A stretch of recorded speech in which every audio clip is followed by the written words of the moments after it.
Ассаламу алейкум, Руслан, Алейкум салам. уважаемый наш гость. Очень рады вас видеть в Кыргызстане. В Кыргызстане вас очень многие знают, вас любят. Искренне благодарю. Это взаимно. Да, очень рады. За вами следят активно. Ну, конечно же, в большей части наша мусульманская часть нашего общества, да, очень следят за вашей деятельностью, общественной деятельностью, политической деятельностью. Так что очень искренне рады вас видеть в Кыргызстане. Мы слышали о причине вашего приезда. Вы были привлечены или приглашены по случаю именно 85-летию, да,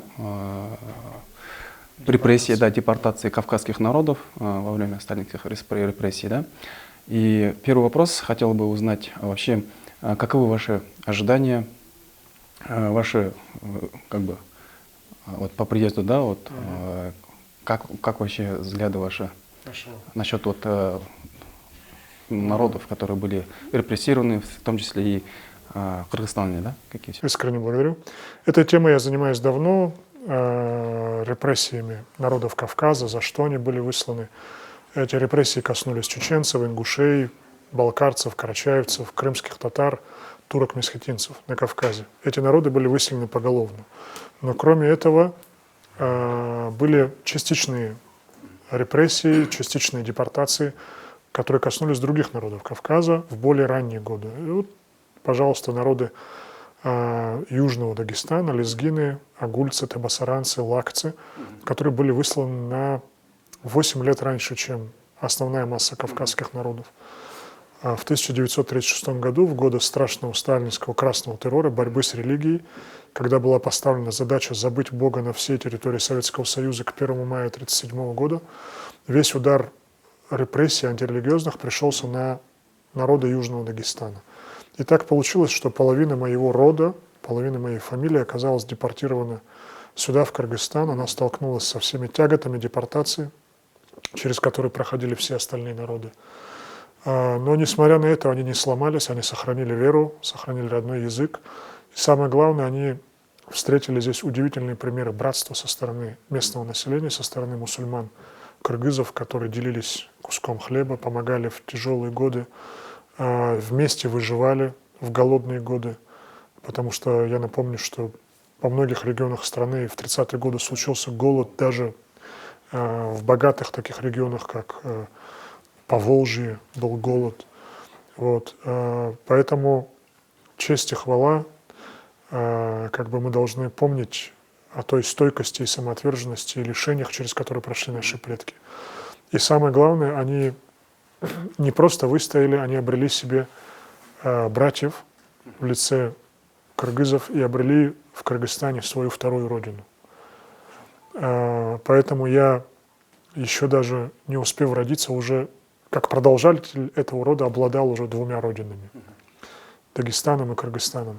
И приехать сюда, восстановить родственные связи и воздать благодарность нашим братьям-кыргызам для меня было делом чести.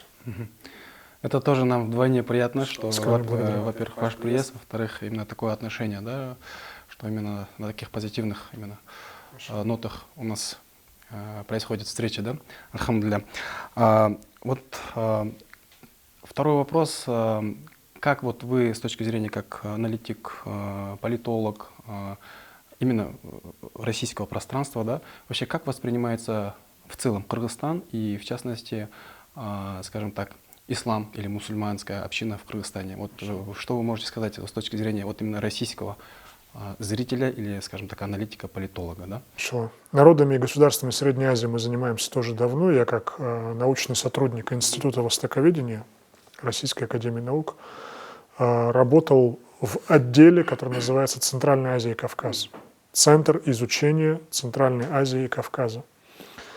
И у нас много сотрудников со Средней Азии, мы, естественно, обсуждали их научные исследования, поездки, археологические раскопки и так далее. В принципе, про народы Средней Азии мы знали достаточно, несмотря на то, что не приезжали, наблюдали очень подробно, очень внимательно, особенно за политическими событиями в Кыргызстане, потому что Кыргызстан, несмотря на то, что не обладает большими ресурсами, нефтью, газом, не имеет на своей территории развитых средневековых городов, таких как Самарканд, Хива, Бухара, является республикой не самой состоятельной, без развитых отраслей тяжелой промышленности, производства, без глубокой модернизации системы образования, системы экономической, собственной. Несмотря на это, кыргызы удивительным образом оказались самой свободолюбивой и демократичной страной в Средней Азии, которые не готовы мириться с несправедливостью, с фактами притеснения интересов простого народа со стороны некоторых коррумпированных чиновников. И поэтому даже Кавказ, который является символом свободолюбия, вольного духа, поражается каждый раз тому, как кыргызы творят историю. Кстати говоря, по поводу этого тоже немалые разговоры в аналитических кругах, да, именно то, как Кыргызстан постоянно, каждые 5 лет начинается в центре обсуждения, да, по случаю именно смены власти и так далее, свободолюбия. Вот как вы думаете, в чем отличие, в чем причина, почему вот именно в Кыргызстане, какой фактор основной, можно сказать, да, или основные, что отличает, вроде бы тоже как бы казахи, там, ближайшие там централизатские какие-то республики, тоже вроде бы как бы кочевники, можно сказать, да? Вот в чем думаете? Вот, Смотрите, кыргызы являются наследниками вольной кочевой культуры, и на территории расселения кыргызов и вообще в истории кыргызов не сложилось таких вертикальных режимов, ханств, султанатов, значит, где верховный правитель приводил в подчинение свое огромное население своей страны, требовал полного чинопочитания, уважения к вертикали власти, к бюрократии и так далее. А это на Ближнем Востоке и в Средней Азии в развитых городских культурах очень развито, очень было широко представлено. Среди кыргызов такого подавленного состояния перед массивом вот этим государственного чиновничьего аппарата исторически не сложилось. И живя вольной жизнью, кыргызы вообще вкус отношения к свободе до сих пор сохранили на очень большой высоте и сохранили неготовность мириться с несправедливостью, со своими представлениями о том, как должен жить согласно справедливым нормам, традициям и порядкам вольный человек. Вот продолжая эту тему, вот да, как бы в Кыргызстане вот этот есть кочевой дух, есть такое вольное представление, там какие-то ценности более метафизические, можно сказать, да, такие как справедливость, свобода и так далее, да. Что не хватает на данный момент Кыргызстану или кыргызам как народности для того, чтобы вот этот потенциал как бы дальше развивать, да? То есть у нас получается потенциала хватает, то есть протестного потенциала хватает, а вот дальше его в нужное русло не получается почему-то. Да, я согласен с постановкой вопроса. В чем причина и каковы, как вы думаете, варианты вот решения вот, как бы, вот этой проблемы? Ваш вопрос говорит о том, что в кыргызском обществе идет попытка осмыслить, почему раз за разом с каждой новой попытки не удается перезапустить государственный аппарат и вывести развитие страны на более высокий уровень. Я бы здесь даже процитировал в КВН, была такая шутка, ведь кыргызам не с руки каждую страницу истории начинать с красной строки. То есть каждый раз заново, с каждым президентом новым, заново приходится строить государственный аппарат, новые надежды на то, что на этот раз наконец удастся. Но, во-первых, конечно, сказывается отсутствие исторически сложившегося многовекового опыта управления государством. Его нет не только у кыргызов, его нет и у народов Кавказа. Допустим, многие народы Кавказа жили в ущельях, жили в границах маленьких вольных обществ, и традиции подчинения централизованному государству у нас не было. Поэтому и отношение к государству на Кавказе специфическое. Но те народы, которые долго жили, например, персы, иранцы, да, они долго жили в составе централизованного государства. И отношение к государству, к чиновничьему аппарату у них особенные. Взять, к примеру, значит, жителей вот этих богатых долин вокруг Самарканда, Бухары, Хивы, Коканда, у них сложилась тоже многовековая традиция жизни в централизованном государстве. Причем там жили несколько народов, это территория расселения не только одного народа. Те народы, которые не жили в централизованном государстве, а предпочитали более свободный образ жизни, это у арабов, кстати, тоже есть. Да? Вот были арабы городские, там в Дамаске жили, допустим, в Иерусалиме жили арабы городские, а были кочевые арабы, бедуины, к примеру. Да? Они до сих пор живут, кочуют по пустыням Саудовской Аравии и даже пересекают границу Израиля. Для них нет государственных границ, понимаете? Они ведут кочевой образ жизни. И многие саудовцы до сих пор любят возвращаться в пустыню. Они работают на богатейших нефтяных предприятиях Саудовской Аравии, Саудия, Арамко, а в выходные они бросают свои кресла чиновничьи, свои дорогие автомобили, выезжают в пустыню, пьют верблюжье молоко, охотятся на жаворонков, как их предки, кушают вот этих маленьких птичек, прожаренных на огне. Они вспоминают тот вольный дух, которым жили их предки, понимаете? И здесь кыргызам, которые настолько трепетно, ревностно относятся к своей республике и к тому, чтобы вывести ее на новый уровень развития, нужно как можно скорее нарабатывать опыт политического управления. Причем опыт политического управления специфический для Кыргызстана. Не тот, который предполагает подавление человеческой воли, принуждение, такой разросшийся силовой аппарат. Этого не произойдет, он не сработает, эта модель в Кыргызстане. Здесь нужна более открытая, более демократическая модель, которая учитывает интересы различных группировок во власти, интересы различных поколений, интересы различных общин, более религиозных, менее религиозных, интересы тех народов, которые по воле Господа и по стечению обстоятельств оказались тоже сегодня проживающими на территории Кыргызстана. Плюс Кыргызстан окружен мощными державами. С одной стороны Россия, с другой стороны Китай, с третьей стороны там с юга сейчас появилось достаточно пока еще нестабильное государство Афганистан, где у руля власти запрещенные пока еще, это парадоксальная ситуация, запрещенные еще на уровне ООН и правительств многих государств движение Талибан. К теме Афганистана мы позже вернемся, мы подойдем.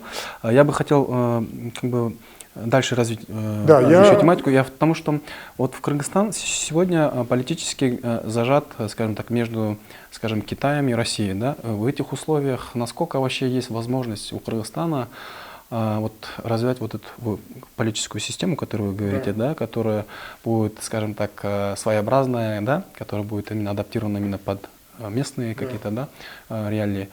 Насколько это вообще сегодня возможно Кыргызстану, и вообще не только Кыргызстану, и странам централизиатских государств, вообще Кавказу, Поволжья, да, именно мусульманских народов, каким образом вообще, куда ориентироваться на Россию, на Турцию, на Европу, на арабов, или в каком векторе больше? Я понимаю, что есть многовекторность и так далее, но все-таки основу, ставку, куда нужно ставить? Естественно, каждый народ, он уникален в своем историческом пути и в своем опыте отношения к государству.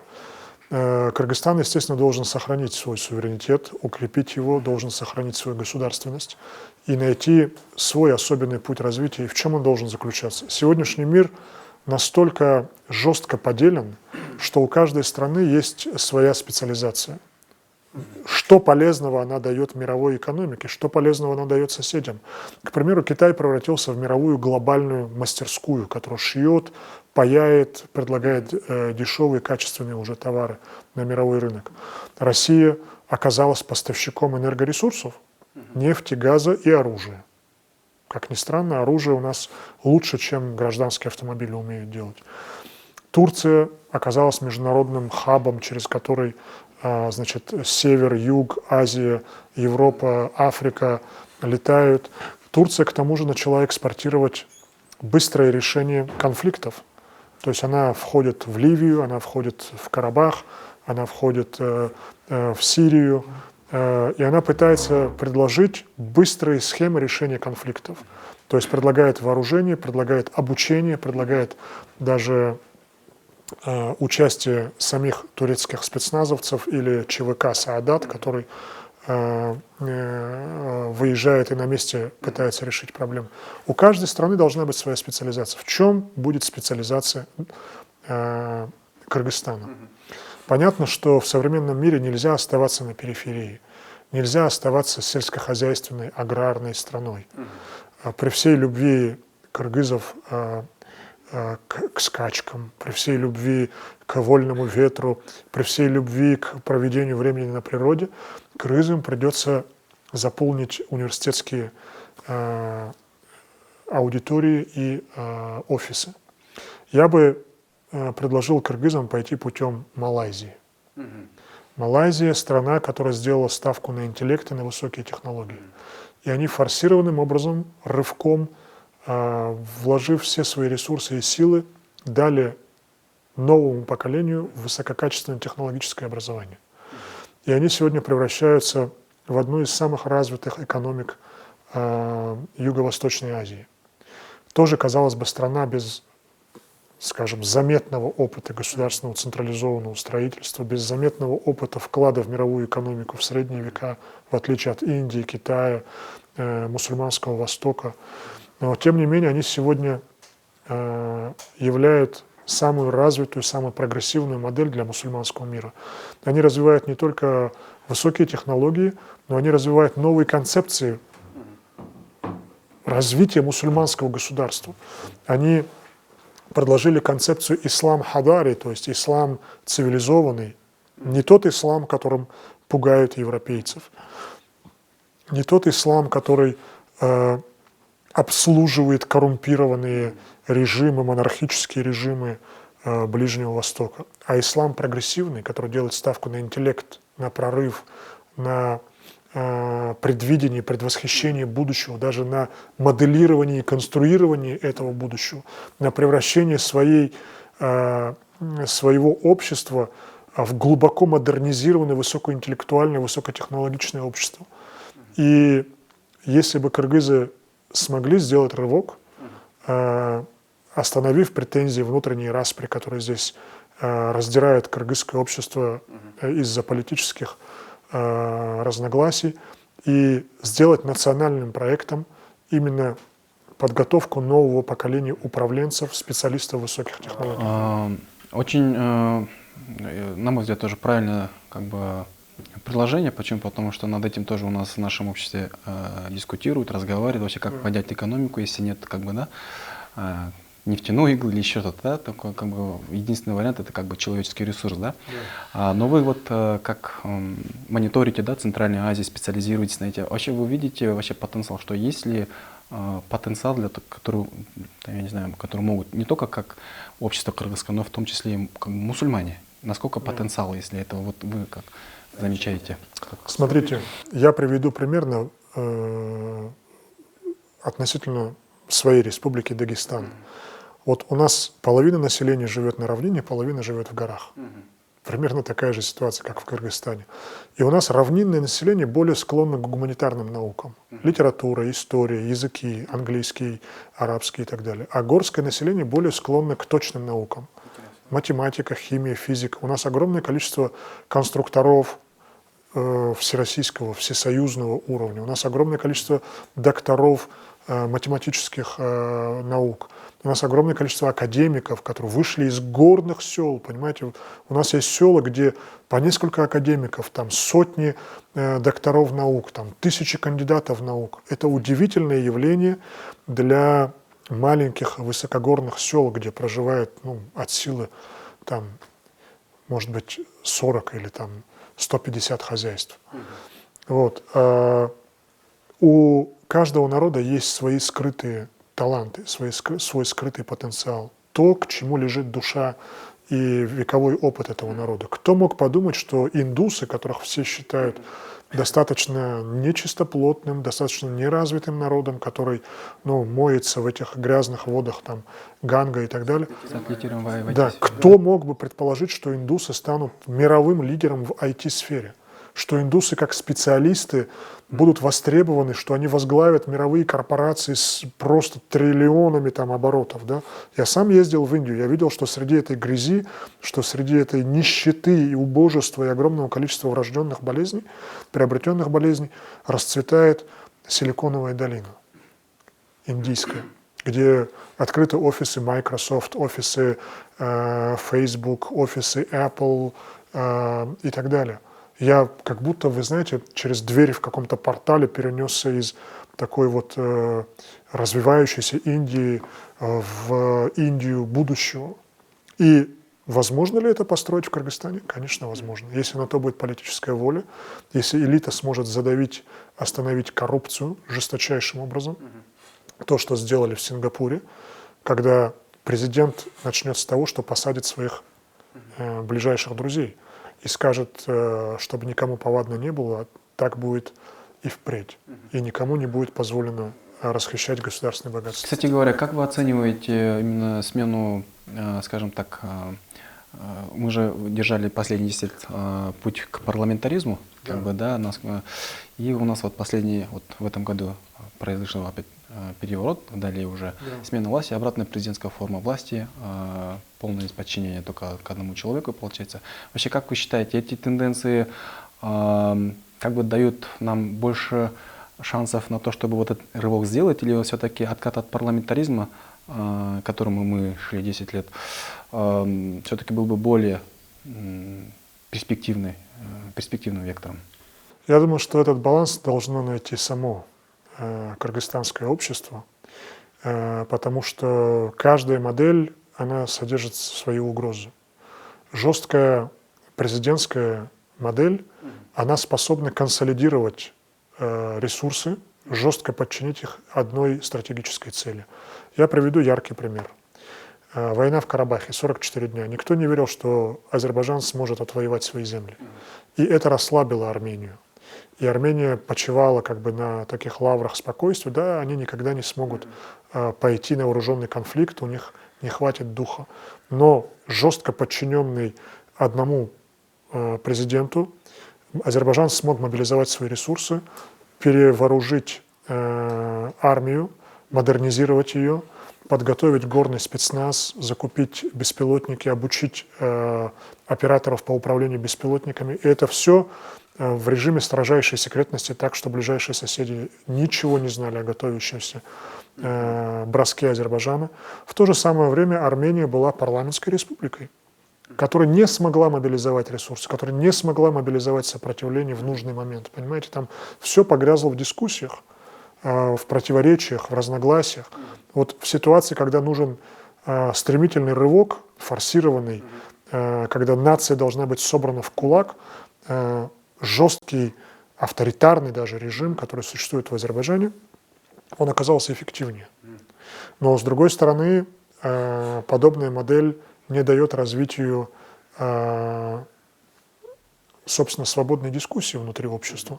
Это то, что ценит сам кыргызский народ, что мы как бы против подчинения, жесткого подчинения всей многовековой кыргызской культуры, общественных отношений одному правителю. А вдруг этот правитель окажется деспотом, вдруг он окажется залимом и тираном. Что тогда делать? Плакала вся кыргызская вольница, и Кыргызстан превратится в очередную страну Средней Азии, каких у нас немало. Вот мы сейчас наблюдаем эти режимы.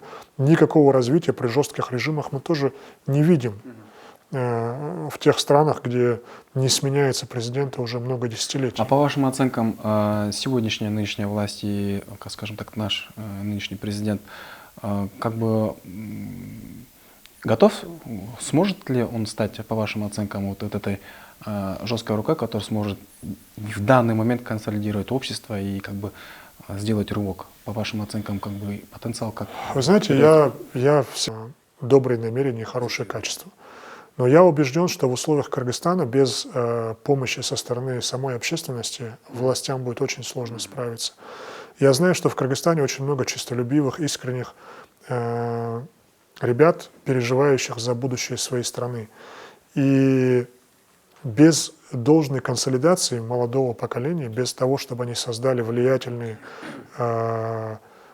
общественные организации, влиятельные бизнес-структуры, которые нацелены действительно на рывок, на новый технологический уровень развития, власть, которая изъедена ржавчиной коррупции, она не способна на такую мобилизацию, на такой рывок. Они просто не умеют ничего делать. Чтобы не было обидно братьям-кыргызам, я опять приведу в пример родной Дагестан, где чиновники не способны ничего делать, кроме как воровать, распределять, там, распродавать земли, распродавать разворованные производства Советского Союза. Да? Они даже проект для Москвы, для федерального бюджета не могут толком составить. Яркий пример. Дагестанец, влиятельный дагестанец из Москвы привозит московского чиновника. И московский чиновник пробует дагестанский виноград, и он говорит: я в Москве никогда такого не ел, он тает во рту. Почему вы здесь ничего не производите из этого винограда? Почему он у дороги продается? Давайте я вам помогу выделить средства. И он по линии Минсельхоза выделяет 60 миллионов рублей на то, чтобы в Дагестане начали строить производство по переработке винограда высокотехнологичное. Как только эти деньги упали на счет, они были тут же разворованы тому человеку, которому они предназначались, под развитие проекта. Он купил своим друзьям джипы, ланд-крузеры и, значит, раскатывал с кортежем по Махачкале. И когда ему с Москвы говорят: ты объясни мне, ты дурак, зачем ты это делаешь? Ты же можешь запустить производство и заработать в сотни раз больше. Он говорит: в условиях коррумпированного Дагестана проще украсть, нежели ждать прибыли, которая может и не случиться. И пока такая ситуация существует, будь то в Дагестане, будь то в Кыргызстане, никакого развития не будет. Поэтому я убежден, что самое главное, что нужно Кыргызстану между парламентской республикой и высокоцентрализованной президентской республикой, я убежден, что Кыргызстану в первую очередь нужно зрелое консолидированное гражданское общество. Без этого ничего остального не получится. И нация не сможет консолидироваться и прийти к единому мнению, какая модель для Кыргызстана лучше. Возвращаясь к первому вопросу, в дополнение говорил, в частности, как вы, политолог, с точки зрения российского, да, обозревателя, ислам и в Кыргызстане и вообще мусульман в целом, какие у вас вообще оценки?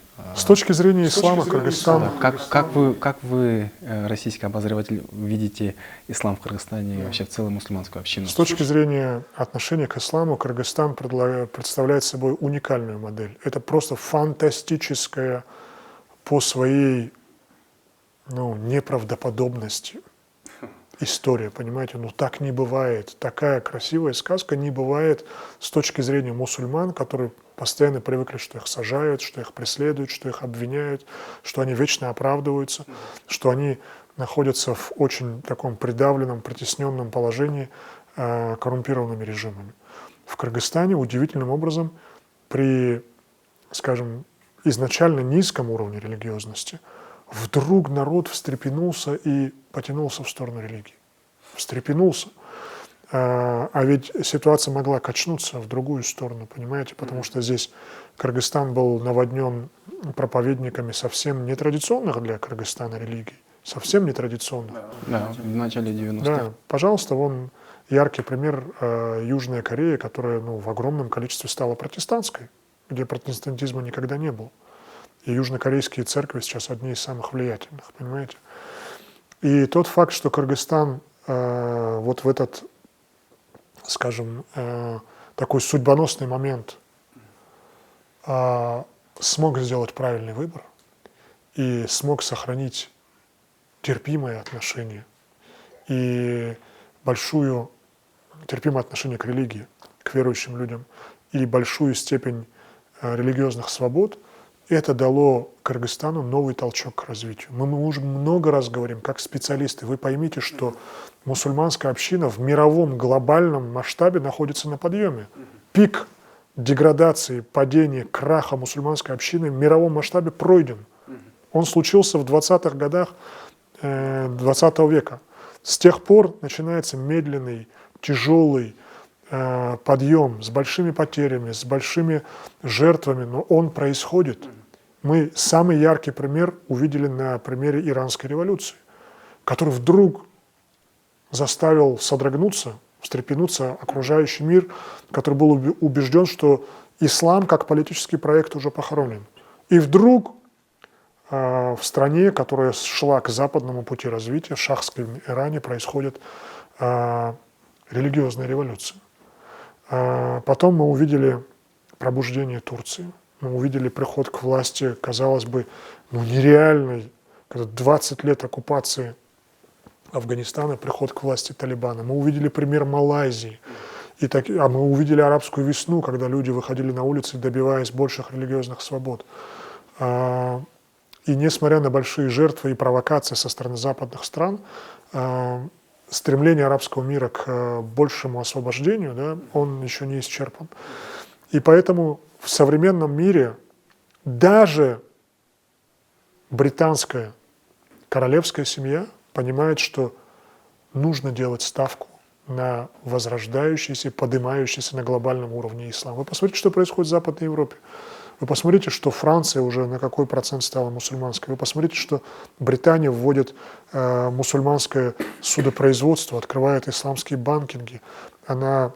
Принц Чарльз там читает Коран, знакомится с исламом. Сегодня нужно использовать этот потенциал энергии возрождающегося ислама, чтобы он придал новый импульс развитию государства. Яркий пример, опять-таки, Малайзия, которая смогла в глубоко расколотом обществе между китайцами, малайцами различного вероисповедания, смогла призвать их консолидированно сделать ставку на мусульманскую модель развития Малайзии, и она не прогадала. То же самое яркий пример Эрдоган, который смог раскупорить, вроде бы, казалось бы, загнанную в жесткую такую военную систему контроля за развитием государства, он смог ее раскупорить и открыть путь творческому потенциалу мусульманской общины Турции, которая вдруг начала учиться в университетах, получать образование, хиджабы заполнили студенческие аудитории. И из этой среды выходит Сельджук Байрактар, который просто в момент переворачивает всю военную промышленность мира, который делал ставку на танки, на самолеты, на атомные подводные лодки, на тяжелые боевые платформы. Он вдруг выводит на мировую сцену легкую ударную единицу, которая может роиться, которая может нападать стаей, которая незаметна, которая неуничтожима. Пока нет средств подавления дронов ни на одном уровне. Сегодня ни один танк не защищен. Они защищались от взрывов снизу, от лобовых ударов, но ни один танк не защищен от ударов сверху, понимаете? Причем прицельных, точечных ударов. На что не способны самолеты. Дрон способен просто зависнуть, он способен отслеживать незаметно, он способен передавать изображение высокого разрешения, вплоть до того, что можно видеть время на часах, видеть передвижение солдат, выражение их лица. Это новая концепция войны. Сегодня развитым странам приходится полностью менять свою военную промышленность, отказываться от танков в таком количестве, отказываться от артиллерийских установок, отказываться от окопного ведения войны. Даже блиндажи уже не спасают, понимаете? Сегодня нужна совершенно другая концепция войны. Кто совершил эту революцию? Это совершил турок, который просто получил образование нужного качества и весь свой порыв на обеспечение безопасности страны вложил в собственную разработку. И она выстрелила. Вот что мешает сегодня кыргызскому обществу дать критической массе молодежи образование высокого уровня и толкнуть их на разработку передовых прорывных технологических решений? Не обязательно в военном производстве. Кыргызстану лучше в окружении сильных соседей выбрать позицию политического нейтралитета, типа Швейцарии. Мы ни во что не вмешиваемся, у нас развиваются высокие технологии, образование, мы хотим поддерживать 0 проблем с соседями. Продолжая именно тему ислама в Кыргызстане и вообще в целом центральноазиатском, можно сказать, русскоязычном пространстве, вот в России мы последние годы замечаем, как идут большие репрессии, то есть мечети закрываются, то есть по крайней мере, в нашем обществе так видят ситуацию в России, да, в особенности, конечно, мусульмане, да, что ислам в России подавляется всякими способами. В этом плане Россия рассматривает Кыргызстан как угрозу, да, с точки зрения именно как религиозный этот, скажем так. Я не соглашусь с вашей формулировкой, что в России ислам всячески подавляется, мечети закрываются, потому что такого количества мечетей, которые появились в Дагестане, в Чечне, в Татарстане в последние годы, не было никогда. Там сотни, тысячи мечетей открываются, понимаете? Развивается халяль-индустрия, развивается медиа-сфера, развивается исламское образование. Само государство просто хочет прозрачности, развития мусульманских организаций. Раньше финансирование мусульман шло от заграничных арабских, турецких фондов бесконтрольно, но сейчас государство централизовало этот процесс, чтобы все деньги стекались в единый фонд развития, фонд поддержки исламской науки, культуры и образования, и оттуда как бы по прозрачным схемам они должны были распределяться. Понятно, не все так гладко. Понятно, во многих российских областях население пока не готово видеть строительство мечети. Сейчас доскажу, брат. Вот я последние 5 лет удивительно комфортную жизнь для себя обнаружил в Москве. Да, были тяжелые годы, были скинхеды, были убийства на улицах, но в последние 5 лет Москва преображается. Такого количества халяльных ресторанов, такого количества молелин, где я могу в любом конце города зайти в халяльный ресторан и в молельне совершить намаз, не было. У меня каждая неделя расписана, я детей вывожу на мусульманские праздники, я вывожу их на какие-то мероприятия, я вывожу их в медресе. Их сейчас появилось в Москве огромное количество. И сам русский народ, да, он становится более терпимым. Если раньше очень агрессивно, негативно реагировали на большое количество мигрантов на улицах городов, сегодня мигранты, кыргызы, узбеки, таджики стали привычным городским ландшафтом, и с ними уже свыклись и уже воспринимают как часть своего общества. Я напомню, что в 80-е годы привычной были татарские дворники, когда из татарских деревень поехали в большой город, в Москву. Даже в некоторых советских фильмах была такая бабушка Фатима, которая татарка мела дворы. Татары с тех пор вышли на новый уровень развития, получив образование, заполнив многие уровни чиновничьи, офисные, управленческие. Тот же самый путь пройдут мигранты из Средней Азии, когда они сегодня с рынков, с стройплощадок, с городских улиц перейдут на более высокий уровень. Вы посмотрите революцию, которую творит в сфере общепита узбекская община. До появления узбеков на рынке общепита королями бизнеса были азербайджанцы. Но сегодня азербайджанцы не выдерживают конкуренции со стороны узбекской общины. Почему? Потому что сначала узбеки создали сеть кафе, более халяльных кафе и чайханы в более дешевом сегменте.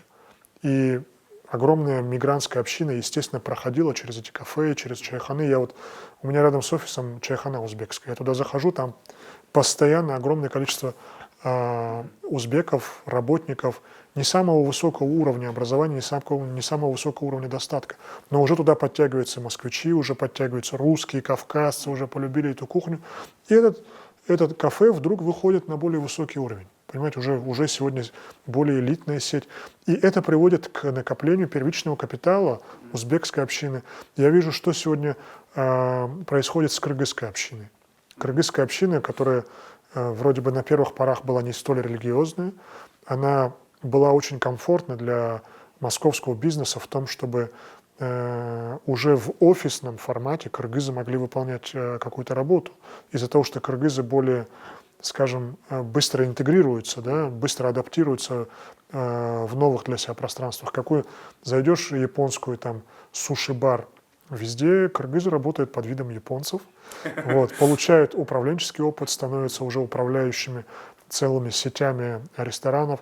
И я сегодня вижу огромное количество образованных кыргызов.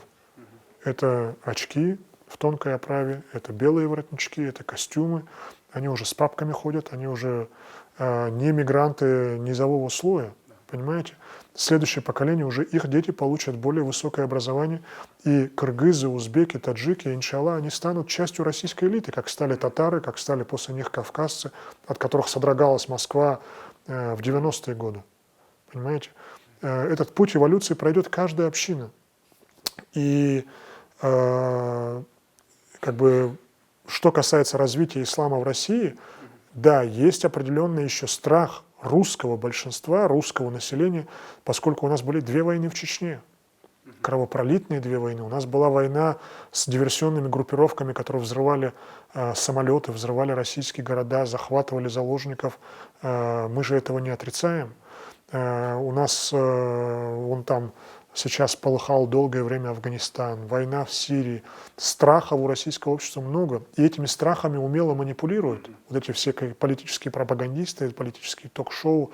Русский народ, к сожалению, является жертвой вот этих политических игр и манипуляций. И мы стараемся объяснить русскому народу, что мусульмане – это часть российского общества. Как сказал Путин, Россия в огромной степени и мусульманская страна, потому что у нас значительный процент мусульмане. У нас Россия получила статус наблюдателя в Организации исламского сотрудничества.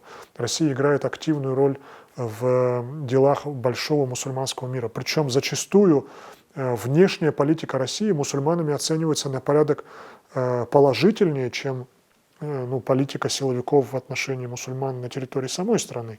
Там еще недоверие, а в большом мусульманском мире, пожалуйста, Россия защитница Палестины, Россия ведет открытый диалог с талибами, Россия является близким партнером Турции. Несмотря на противоречия, Путин отзывается об Эрдогане как о надежном партнере, как о мужчине, который держит слово.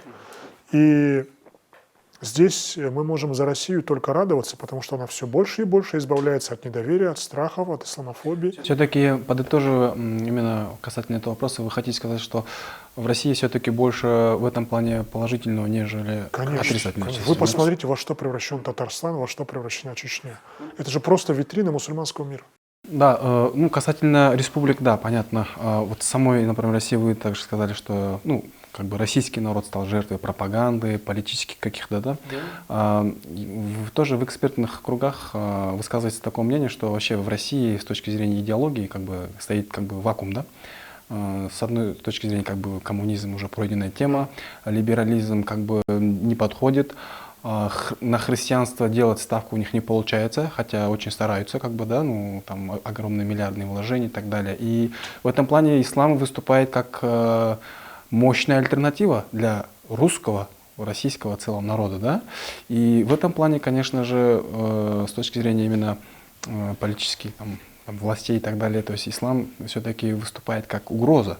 Вы с этим согласны, что именно из-за этой подоплеки старается максимально минимизировать именно, ислам, чтобы он не мог сильно развиться в России, потому что, говорят, если дать свободу на равных, да, то ислам там за короткое время может охватить умы и сердца большинства народа. И как вы думаете, это угроза для российских властей? Это абсолютно не угроза.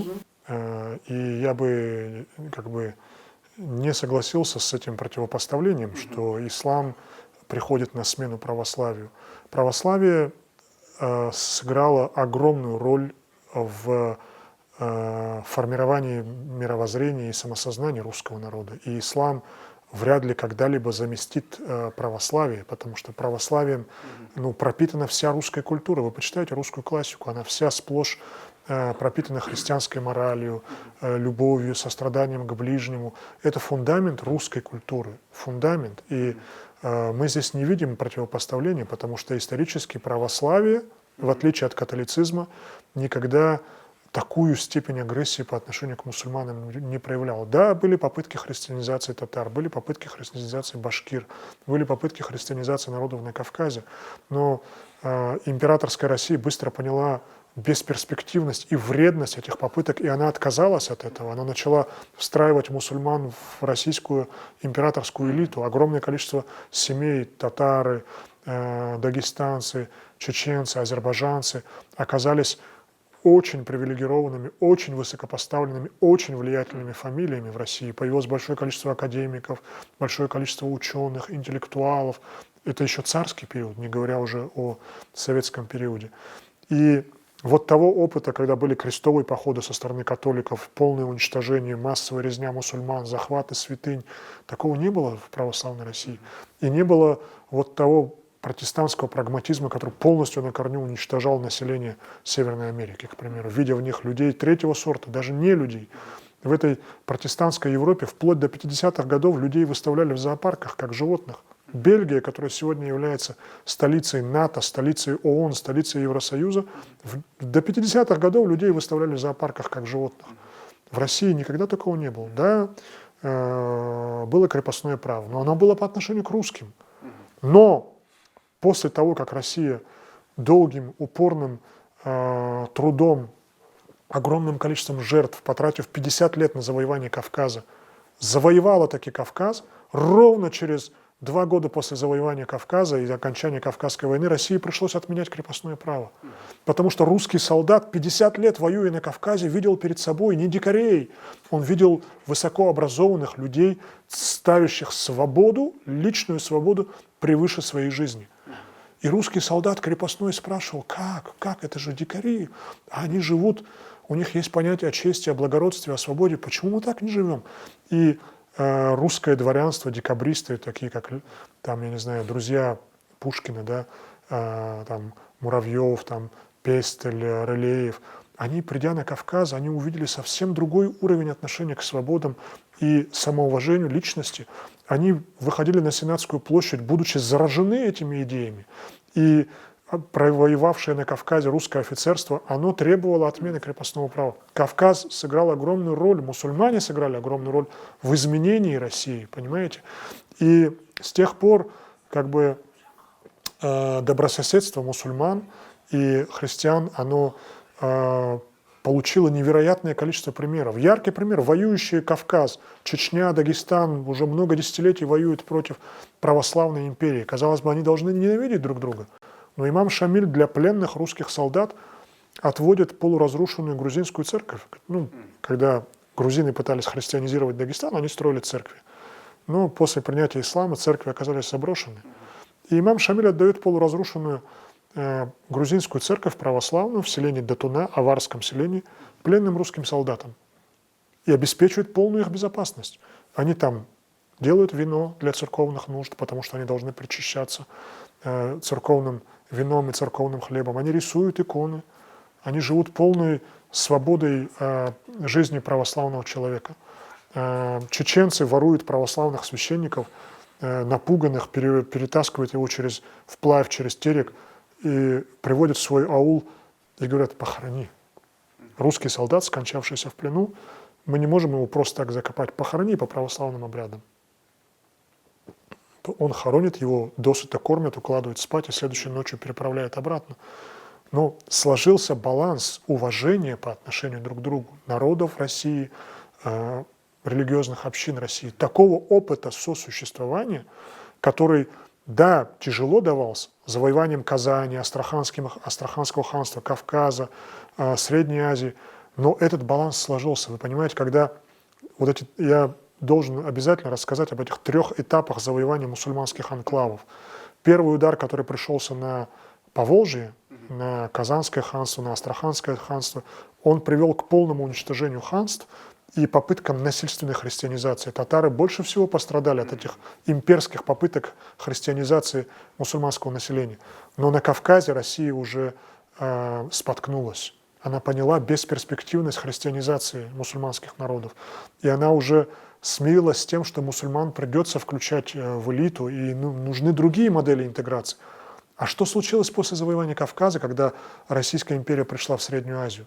С ней случилось то, что уже не осталось сил не то что на христианизацию, даже на вовлечение народов Средней Азии в русскую элиту. Сил у империи не осталось. Они уже вынуждены были строить русские крепости, и уже носу не казали за пределы этой крепости, понимаете, как зеленая зона в Багдаде. Именно поэтому татары в такой высокой степени пропитаны русским просвещением, русской культурой, Кавказ в меньшей степени, а Средняя Азия еще в меньшей степени, потому что не было такого широкого, глубокого взаимодействия русских офицеров, русского чиновничества с населением республик Средней Азии, понимаете? Поэтому Средняя Азия недополучила импульса к модернизации, импульса к интеграции в русское общество. Поэтому степень как бы взаимного проникновения в Средней Азии намного ниже, потому что у империи не осталось вот этой цивилизаторской энергии, энергетики внутренней. И с тех пор идет обратный процесс. Сейчас Россия все больше открывается диалогу с мусульманским миром. По поводу кавказских народов, мы знаем, вы специализируетесь, да, именно на разногласиях. Покойный Гейдар Джемаль говорил именно касательно, почему кавказские народы вот так сейчас, то, что они на крови и почве, да, то есть это как бы языческая платформа, на которой, да, вот мы аварцы, мы дагестанцы, это вот наша земля, мы чеченцы и так далее. И как бы вот это как бы языческая как бы платформа, говорит, да, философия, что вот именно на крови и на почве, да, земля, и вот мы такой крови. И он говорил о том, что как бы выход из этой как бы ситуации для того, чтобы объединение как бы ислам, да, вы как считаете, можно ли вообще, вот у нас тоже в Кыргызстане тоже такая же, да, только относительно между джаматами, да, исламскими джаматами, да, вот как вы видите вообще перспективу объединения кавказских народов, да, на какой основе, там, если это ислам, то это как, и сегодня джаматы, которые между собой противоречат и как бы не дают рывку всему вообще умме, да, как преодолеть вот эти противоречия? Очень глубокий вопрос, очень глубокий вопрос. Что касается Кавказа, эта привязанность к земле, она не языческого происхождения. Кавказские народы не обожествляют землю, они ей не поклоняются. Они просто отдают дань памяти своим предкам, которые веками бились за этот клочок земли. Там похоронены сотни поколений наших предков, но это не обожествление предков, понимаете, Кавказ уже давно исламизирован, Кавказ давно уже в лоне ислама развивается, чтобы вообще даже не смотреть в сторону языческих концепций или обожествления. Просто для нас эти горы стали той крепостью, маленькой, суровой, каменистой крепостью, в которой мы сохранили свою свободу. И для нас горы — это, тот островок, в котором сохраняется еще наша культура. Если мы забросим эти горы, то кавказские народы полностью теряют степень нужного сплочения.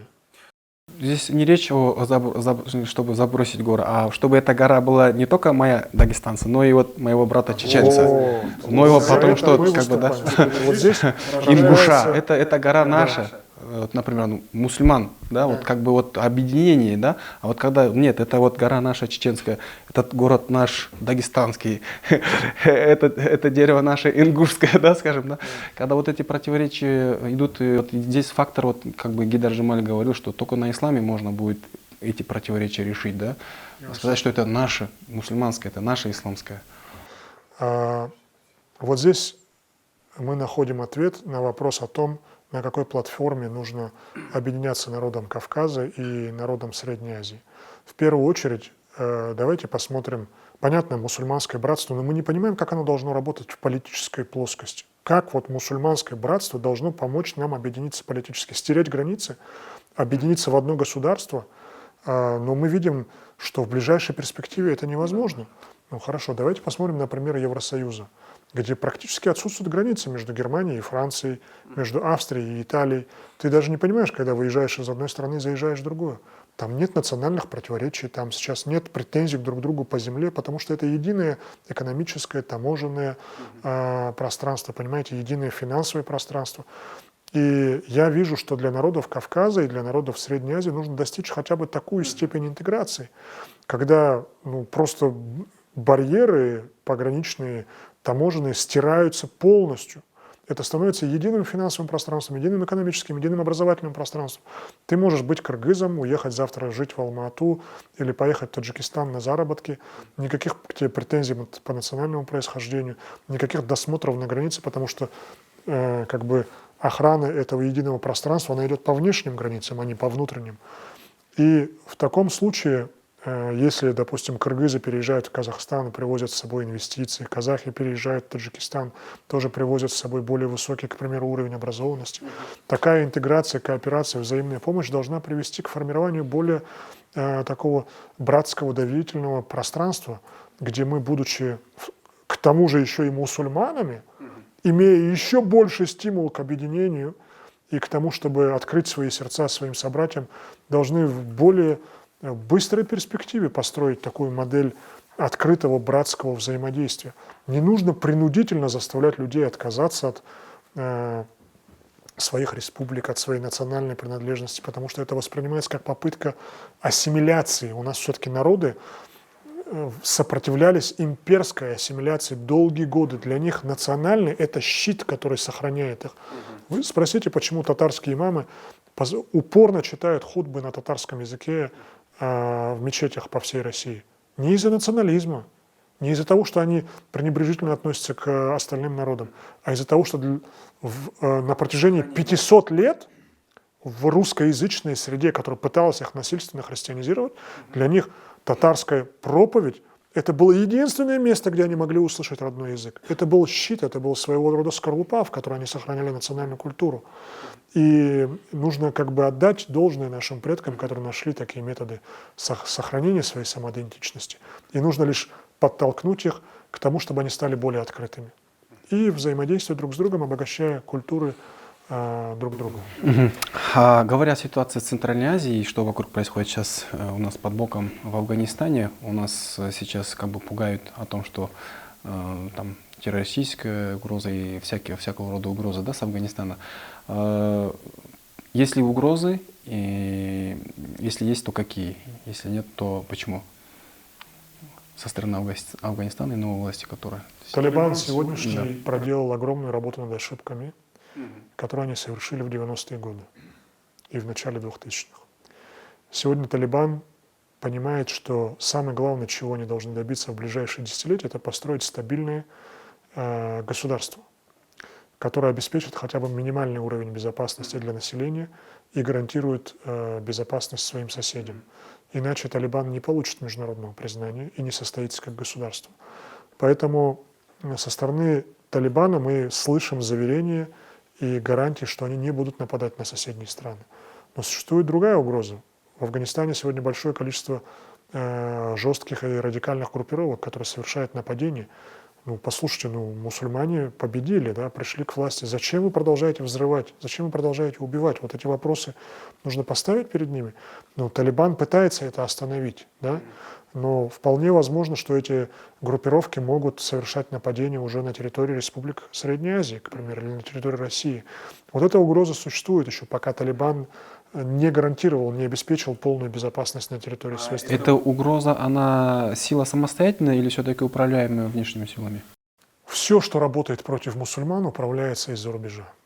Вот если их действия работают против объединения мусульман и против безопасности в мусульманской стране, эта сила управляется из-за рубежа. Это самое простое объяснение того, кто может быть заинтересован и кто может их... В этих условиях насколько шансы велики, вообще потенциал, насколько вот интеллектуальный потенциал, вообще человеческий фактор? Вот вы говорите, что Талибан вырос, так, как бы, да, сделали работу над ошибками.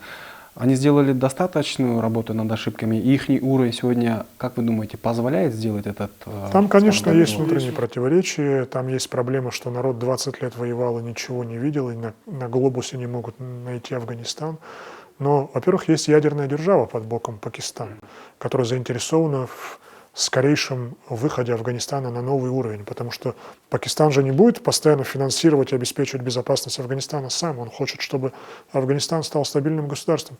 Есть Турция, которая очень заинтересована в развитии, стабильном развитии Афганистана, чтобы вместе с афганским братским народом развивать экономику, становиться богаче, более развитыми. Есть Катар, который готов привнести в Афганистан управленческие технологии нового порядка. Есть катарские университеты, турецкие университеты, пакистанские университеты, которые сегодня открыты для афганской молодежи. Я думаю, что сообща общими усилиями даже эти три мусульманские страны способны вывести Афганистан на новый уровень развития. Хорошо. Очень радует, что у вас позитивные прогнозы. Да, потому что Аллах Всевышний обещал, что все у нас получится. Ну, мы рады. Еще раз благодарность выражаю за то, что согласились нам дать интервью сегодня. Рады вас видеть лично здесь, в Кыргызстане. Будем очень рады видеть еще раз. Приглашайте. Да. Хотелось бы дать несколько слов вообще о ваших впечатлениях в Кыргызстане, которые вот за, ну, к сожалению, короткое время получилось, но все же. Я знаком с кыргызской культурой, и у меня большое количество кыргызских друзей в Москве. Мой офис находится рядом с офисом, вот буквально дверь в дверь находится с офисом представительства муфтията Кыргызстана в Москве. Они обучают Корану, мы обучаем арабскому языку, английскому языку. Мы молимся в их кабинетах, пьем чай, общаемся и так далее. Мы видим, какое огромное количество центров по изучению Корана открылось в последнее время благодаря усилиям кыргызских братьев. И зная, куда я еду, зная, какой религиозный уровень свобод здесь существует, зная, какие дискуссии здесь идут, я примерно понимал, что мне ожидать. Но все равно сердце так тревожно билось. И когда мы погрузились в гущу событий, встреч, передвижений по городам, хуторам, поселкам и так далее. И я сегодня вот с братьями еду в машине и говорю, вы знаете, второй день пребывания в Кыргызстане, удивительное чувство умиротворения, разлитого вокруг, спокойствия. Тебя никто не напрягает, к тебе не пристает полиция, на тебя не нападают агрессивные какие-то местные жители. Все очень чинно, благородно, спокойно. Кыргызы оказались удивительно спокойным, комфортным народом, гостеприимным, который не отпускает тебя без полного пакета продуктов в нагрузку. Вот это удивительная традиция, которую я нигде до сих пор не видел. Это гостеприимство 2.0, понимаете, гостеприимство более высокого уровня. Тем более, когда я увидел, как работает уже просвещенная мусульманская молодежь Кыргызстана, я, конечно, был впечатлен. Я вот уезжаю в Москву с полной головой впечатлений, с ворохом мыслей, которые я еще буду осмысливать долгие месяцы и выдавать все больше и больше анализа относительно новой роли Кыргызстана в развитии всего Центральноазиатского региона. Пусть Аллах Всевышний вам воздаст за такие открытые сердца, за гостеприимство, за такое стремление и переживание обеспечить новый уровень развития своего государства, за такое гостеприимство, терпимость и готовность помогать тем народам, которые не по своей воле оказались на территории Кыргызстана, за то, что вы стали братьями для изгнанных и позволили им почувствовать Кыргызстан своей второй родиной. Это не забывается ни нами, и не забывается тем более у Аллаха Всевышнего, где эта жертвенность кыргызского народа уже записана вплоть до судного дня. Поэтому я думаю, что объединение усилий кыргызов и тех народов, которые оказались на территории Кыргызстана, вывод развития кыргызского общества на новый уровень и интеллектуальный технологический рывок превратит общими усилиями Кыргызстан в процветающую экономику и страну Средней Азии. Спасибо. Искренне благодарен.